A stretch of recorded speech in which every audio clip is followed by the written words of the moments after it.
बुझिरहनु भएको छ?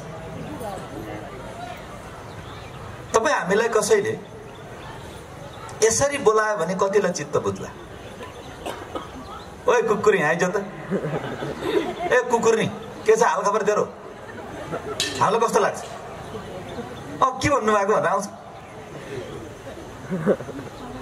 यसको बाउ र बाँदर त एउटै हो, यसको आमा छेपारी हो। चित्त बुझ्छ?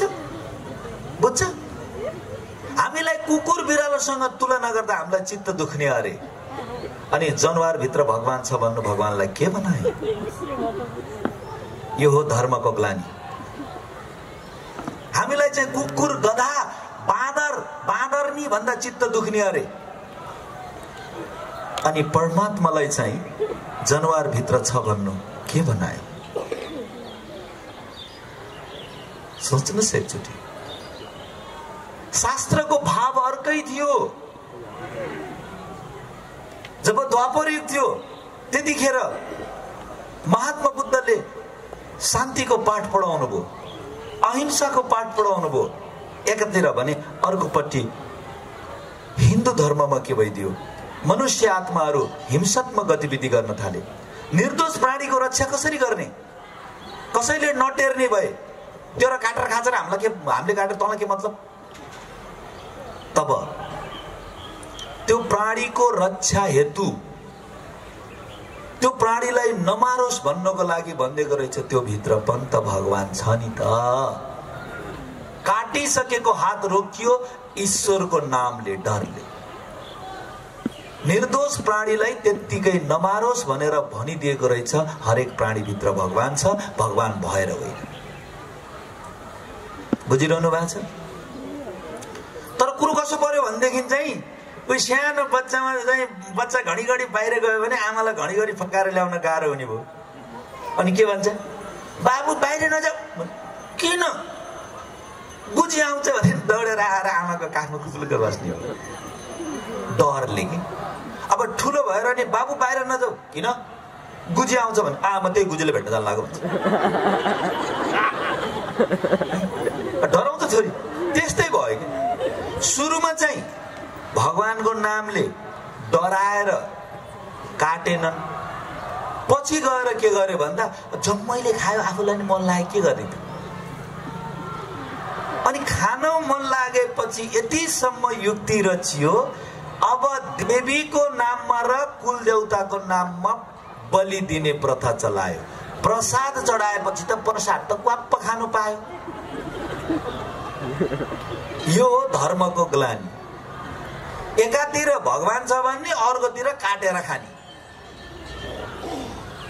देवी देवताहरू अहिंसक थिए।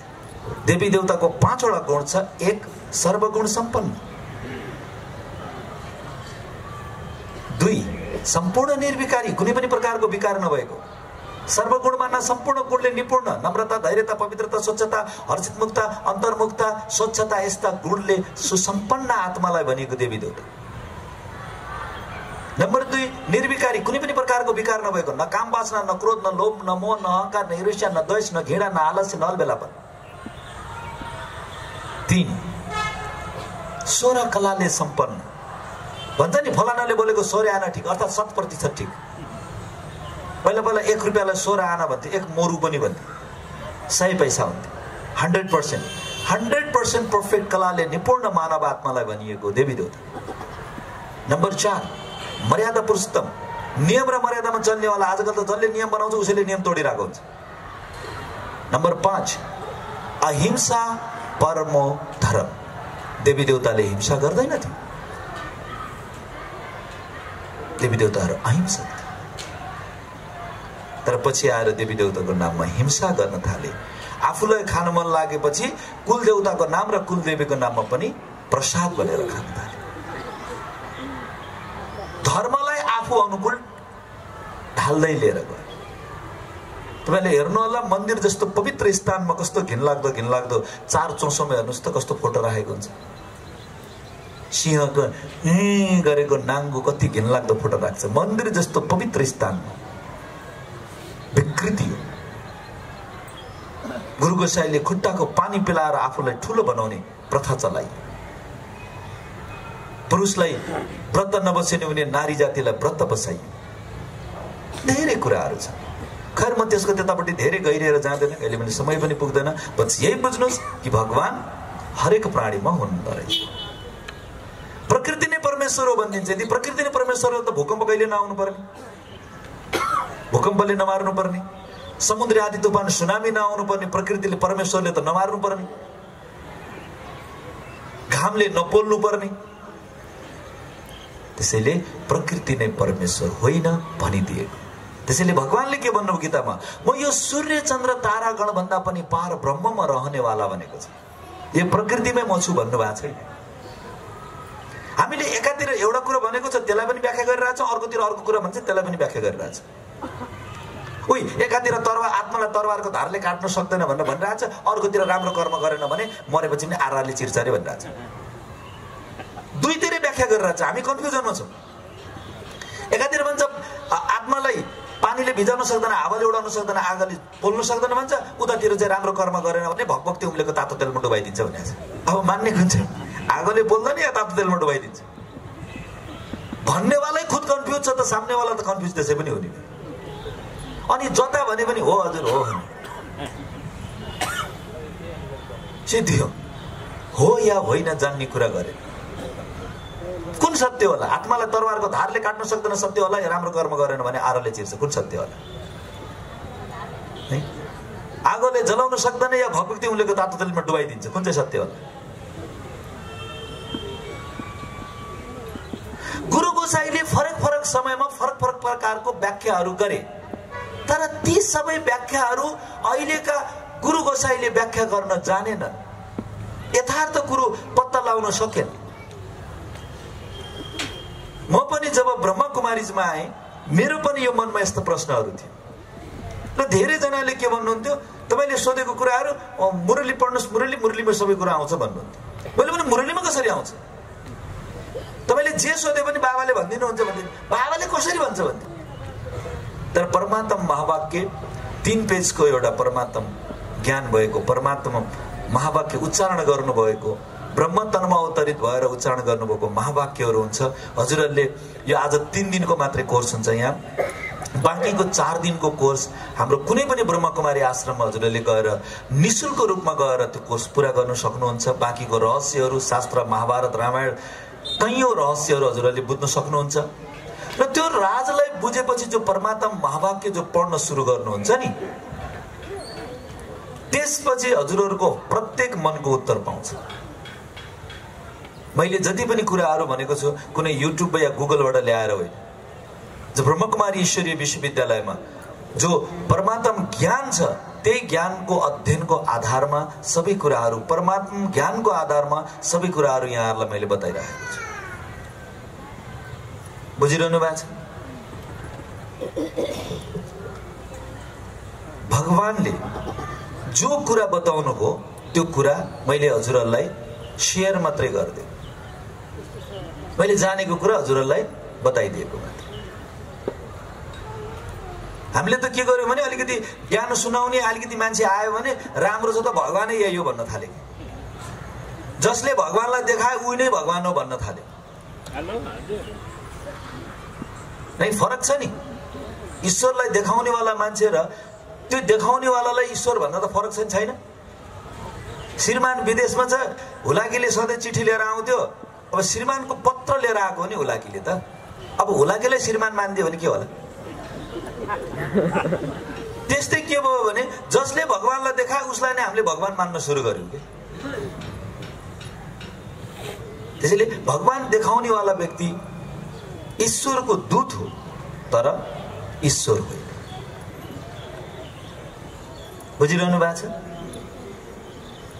त्यसैले एक अजन्मा अभोक्ता अविनाशी सूर्य चन्द्र तारागण भन्दा पार ब्रह्ममा रहनेवाला अखण्ड निराकार ज्योतिर्बिन्दु, यो गीतामा भनियो। हामीले भगवानलाई के भन्यौं कि सर्वधर्म मान्ने भनेका छौँ। अब क्रिश्चियन धर्मले के भन्छ? किनकि सबै धर्मले भनेको त मिल्नु पर्यो नि त, सर्वधर्म मान्ने हुनु पर्यो। हिन्दूले त सूर्य चन्द्र तारागण भन्दा पार ब्रह्ममा रहने वाला अखण्ड निराकार ज्योतिर्बिन्दु भन्यो भने अन्य धर्मले के भन्छ? एकचोटि क्रिस्चियन धर्ममा हेर, जब जिजस क्राइस्ट धर्ममा आउनु भएको थियो त्यतिखेर मनुष्य आत्माहरू पाप कर्म गर्दै थिए, खुद पनि पाप गर्ने, अरूले पनि पाप गरेर राख्छ, अनि आफ्नो पाप चाहिँ लुकाएर राख्ने, अर्काले गरेको पाप गरेको थाहा पाएपछि यो पापी हो भन्ने प्रचलन थियो त्यो बेला। त्यसले देख्यो कि यो त खुद पाप त उसले पनि गर्दैछ, जसले अरूलाई पापी हो भनेर चाहिँ दण्ड सजाय दिँदैछ ऊ खुद पनि पाप गर्दैछ। तब जिजसले भन्नुभयो पापीलाई होइन पापलाई घृणा गर। तिमीले जो पाप गरिराखेका छौ नि त्यो पापलाई घृणा गर, यो व्यक्तिलाई पापी भनेर घृणा नगर। तब जिजसमाथि प्रश्न उठायो, त को होस् हामीलाई यस्तो कुरा सिकाउने वाला? तब जिजसले भन्नुभयो I am the messenger of God, परमेश्वरको सन्देश वाहक हो। को परमेश्वर? God is light. को लाइट? That is might. परमेश्वर ज्योति स्वरूप हो, वो सर्वशक्तिमान। यसरी जिजसले बताउनु। जिजसमाथि पनि षड्यन्त्र गरियो, क्रुस बोकाइयो, मृत्युदण्ड दिने जुनमा टाँगेर मृत्युदण्ड दिँदै थियो त्यो क्रुस बोकाउँदै थियो, तर जिजसलाई फरक पर्दैन थियो। जिजस निर्माण थियो। जिजसले ती सम्पूर्ण आत्मालाई क्षमा गरेको थियो किनकि यिनीहरू अन्जानमा गर्दैछ। जिजसलाई क्रुसमा टाँगिदियो, यहाँ काँटी गाडिदियो। कति पीडा हुन्छ होला यसरी काँटी गाड्दा। यहाँ काँटी गाडिदियो, यहाँ तारले बाँध्यो, यहाँ काँटी किला ठोकिरहेको छ, माथि टाँगिदियो। त्यस्तो अवस्थामा पनि जिजस माथितिर हेरेर स्मरण गरेर भन्दै हुनुहुन्छ हे पिता क्षमा गर्नुहोस् यिनीहरूलाई, यिनीहरूलाई थाहा छैन कि यिनीहरू के गर्दैछ। जिजसले कसलाई पिता भन्दै थियो? लाइटलाई। अहिले पनि चर्चमा जानुहोस् त्यहाँ लेखिएको हुन्छ गॉड इज लाइट, परमेश्वर ज्योति स्वरूप हुनुहुन्छ। हिन्दूले निराकार ज्योतिर्बिन्दु भन्नु र क्रिस्चियनले परमेश्वर ज्योति स्वरूप हुनुहुन्छ भन्नु एउटै हो कि होइन? जिजसले माथितिर हेरेर भन्नुभयो। जसले उसको हत्या गर्दै थियो, हत्या गर्ने हत्याराको लागि पनि जिजसले क्षमा माग्नु भएको थियो। हे पिता क्षमा गर्नुहोस् यिनीहरूलाई, यिनीहरूलाई थाहा छैन कि यिनीहरू के गर्दैछ। तर कता कता आज केही क्रिस्चियन साथीहरू प्रभु येशूले हाम्रो पापको लागि 2000 वर्ष मर्दिनु भयो भन्नुहुन्छ अगाडि हाम्रो पापको खातिर। यसको मतलब अब जति पाप गरे पनि हुन्छ? हुँदैन। हरेक आत्माले आफूले गरेको पाप कर्म आफैले भोग्नुपर्छ। जिजसले त मार्गदर्शन मात्रै दिनुभएको थियो कि परमेश्वर ज्योति स्वरूप। यही कुरा मुस्लिम धर्मले के भन्छ? मुस्लिम धर्मको धर्मपिता मोहम्मद जब यस धरामा आउनु भएको थियो तब मोहम्मदलाई खुदा नूरको रूपमा साक्षात्कार, प्रकाशको रूपमा। तब भन्नुभयो खुदा नूर, ईश्वर ज्योति हो। अहिले पनि मक्का मदिनामा लाखौं मुसलमानहरू, लाखौं लाख मक्का मदिना जानुहुन्छ। त्यहाँ पवित्र पत्थर छ जसलाई संगे अस्वद भन्छ। परवरदिगारले माथिबाट फ्याँकिदिएको थियो, मोहम्मदको पवित्र हस्तबाट त्यसको त्यहाँ स्थापन भएको थियो। र त्यो पवित्र पत्थरलाई उहाँहरूले गएर स्पर्श गर्ने, चुम्ने, अङ्कमाल गर्ने, आफूले गरेको गल्तीलाई प्रायश्चित गर्ने र सत्कर्म गर्ने वचनबद्ध भएर अल्लाह तालाको घरबाट फर्किने गर्छ। नूर यानी कि ज्योति। सिख धर्ममा हेर्यो भने पनि सिख धर्मको धर्मपिता गुरु नानकले के भन्नुभयो? केवल एक ओंकार अर्थात निराकार। धर्मपिताहरूले इशारा गर्नुभयो, कसैले लाइट भने, कसैले नूर भने, कसैले निराकार भने, कसैले एक ओंकार भने। शिरडी साईले भन्नुभयो सबका मालिक वही है, सबैको मालिक। माथितिर इशारा गरे, तर हामीले इशारालाई बुझेनौं। त्यसैले दुनियाँमा आजसम्म सिकाएको ज्ञान र परमात्मा पिताले सिकाउनु भएको ज्ञानमा यति कितिको अन्तर छ, त्यो हो आकाश र जमिनको अन्तर। व्रत बस्नुपर्छ। यो हातले न कसैलाई पिट्ने, न कसैलाई मार्ने, न गलत काममा सिग्नेचर गर्ने।